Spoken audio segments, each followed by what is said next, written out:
I want to talk to you a little bit about finding ways of paying for prescription drug costs when those costs seem astronomical. So there are things called patient assistant programs that you should be aware of.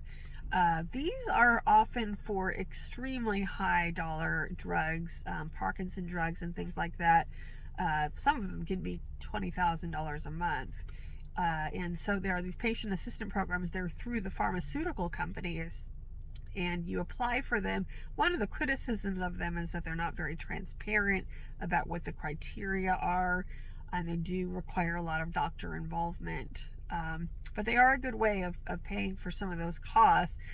Those funds usually have a set amount each year, and there can be a lot of people applying, so it doesn't always work. There are a couple other options, generally for middle of the road cost drugs.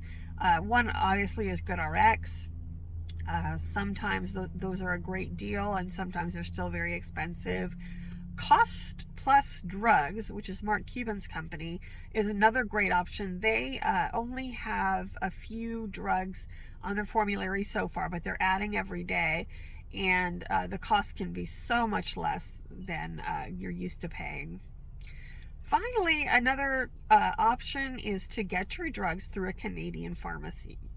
So the way this works is you get a written prescription from your doctor, you send it to a pharmacy, usually in Tampa or somewhere in the United States. They import the drug from Canada at a much lower cost than medication is in the States.